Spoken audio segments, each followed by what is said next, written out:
Hello, welcome to Science Subject for 5th grade. With me, Bu Arin.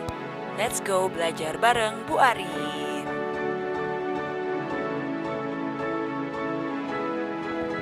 Halo anak-anakku yang soleh dan cerdas. Nah, hari ini kita akan belajar mengenai organ gerak.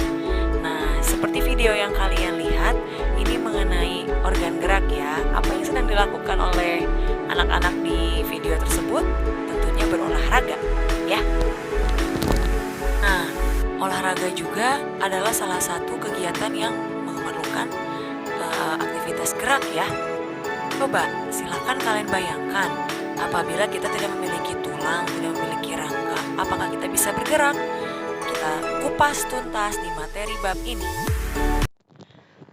Oke, sekarang kita masuk langsung ke materinya ya, mengenai alat gerak manusia dan hewan. Di sini kita akan mempelajari organ gerak yang ada pada manusia dan tentunya pada hewan juga. Oke, kita next slide aja. Oke, ini bahasan atau subbab yang akan kita bahas. Yang pertama tentang rangka pada manusia, yang kedua rangka pada hewan, yang ketiga fungsi rangka, dan yang terakhir cara merawat rangka. Juga kita akan membahas mengenai penyakit, juga kelainan pada rangka manusia maupun hewan. Nah, sebelumnya ada fakta menarik nih mengenai sistem rangka pada manusia.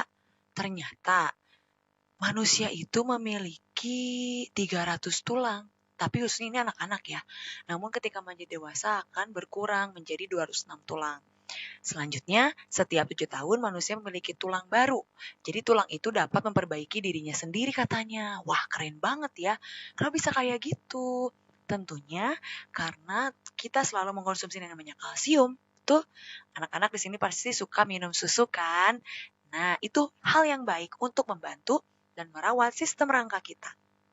Selanjutnya, fakta menarik lagi nih. Ternyata pada tulang manusia itu yang paling banyak itu ternyata ada di tulang tangan dan tulang kaki.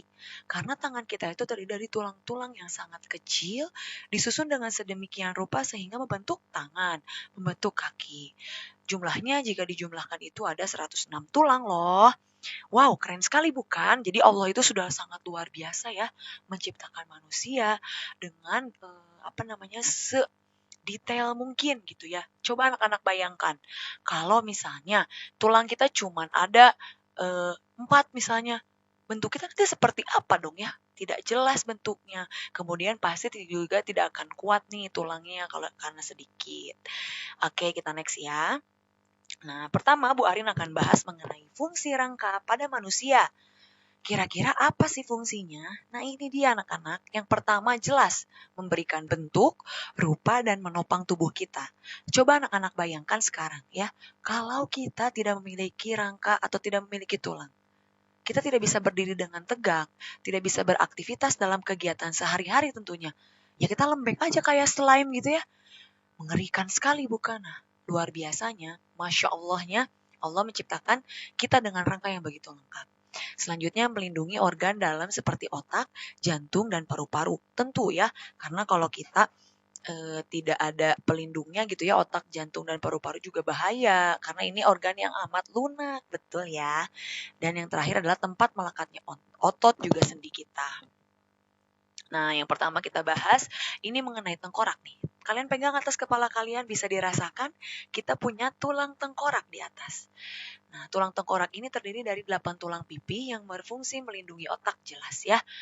Nah, di otak kita juga, di tengkorak kita juga itu terdiri dari berbagai macam tulang yang melindungi bagian mata, hidung, dan lidah. Sebenarnya kita masih banyak akan mengenal berbagai macam tulang pada rangka kepala kita atau rangka tengkorak. Namun ini akan dibahas lebih lanjut pada saat kalian masuk SMP. Jadi kita cukup mengenal sampai sini saja, oke?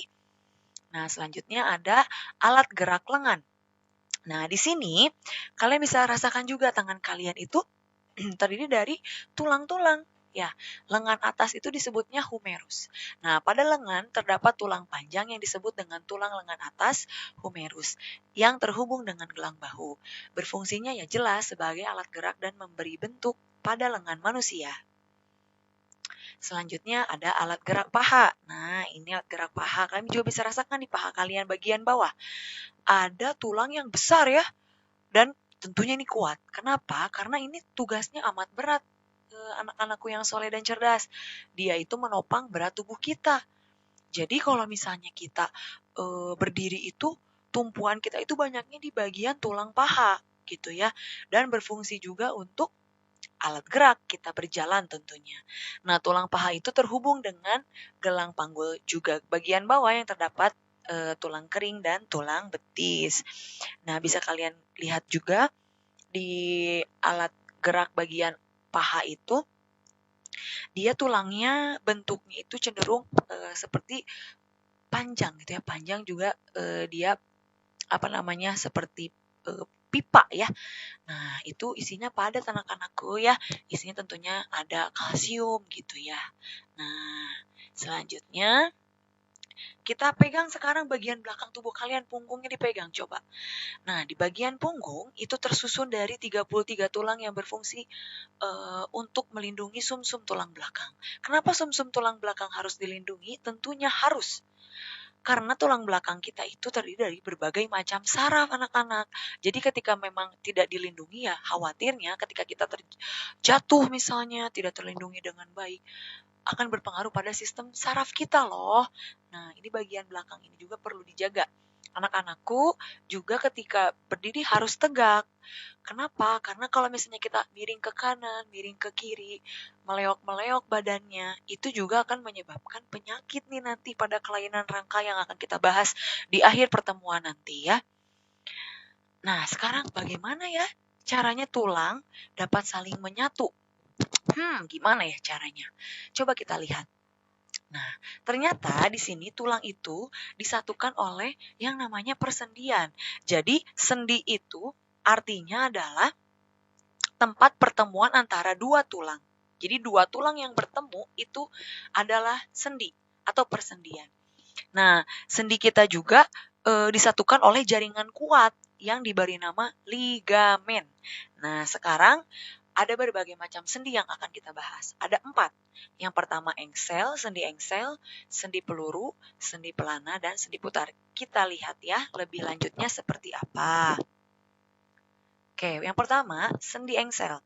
Sendi engsel adalah sendi yang dapat bergerak hanya satu arah, seperti engsel pada pintu ya. Engsel pintu di rumah kita cuma bisa buka dan nutup.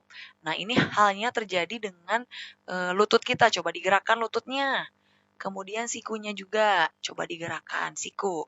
Nah, sama jari tangan juga. Dia cuma bisa satu arah ya. Maksud satu arah itu misalnya depan belakang atau kanan atau kiri gitu ya. Itu sendi engsel. Ingat, engsel satu arah. Sendi engsel satu arah. Sendi engsel satu arah. Oke, sekarang kita lanjut ke sendi peluru. Nah, sendi peluru adalah sendi yang memungkinkan bergerak ke segala arah. Terdapat pada tulang paha, tulang bahu, dan tulang pinggul. Aduh, ini mohon maaf Ibu ada kesalahan ya. Jadi sendi peluru ini dia memungkinkan gerak segala arah. Coba kalian pegang bahu kalian. Nah, dia nggak kaku ya, tapi dia bisa berputar seperti ini. Bisa bergerak ke segala arah. Itu sendi peluru. Lalu ini sendi pelana. Nah, pelana atau sendi luncur adalah sendi yang memungkinkan bergerak hanya ke kanan atau ke kiri, depan atau belakang. Karena tulangnya dapat bergeser. Terdapat pada pergelangan tangannya. Kalian bisa rasakan di tulang di sendi pelana kita ini. Kalian gerakin coba tangannya, pergelangan tangannya. Nih, digini-giniin. Ya, itu bisa kalian rasakan. Jadi pelana itu adalah bergeraknya hanya mungkin dua arah gitu ya. Selanjutnya yang terakhir, sendi putar. Nah, sendi putar adalah persendian di antara dua tulang belakang yang memungkinkan kepala kita dapat bergerak ke samping dan ke kanan juga ke kiri. Contohnya di mana? Jelas ya, di bagian kepala. Ya, coba kalian sekarang rasakan kepala kalian putarkan. Kalau olahraga tuh ya dirasakan. Nah, itu contoh dari sendi putar kayak gitu ya. Kalian bisa rasakan gitu.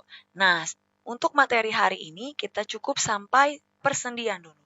Coba kita review sebentar. Oke, PPT-nya akan Bu Arin tutup dulu. Bu Arin akan lanjutkan ke next videonya.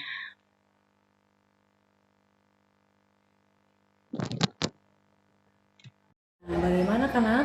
Sudah paham materi yang Bu Arin sampaikan hari ini?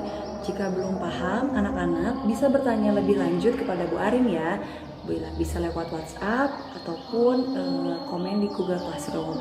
Jangan lupa untuk like, subscribe, dan komen ya. Sampai ketemu lagi.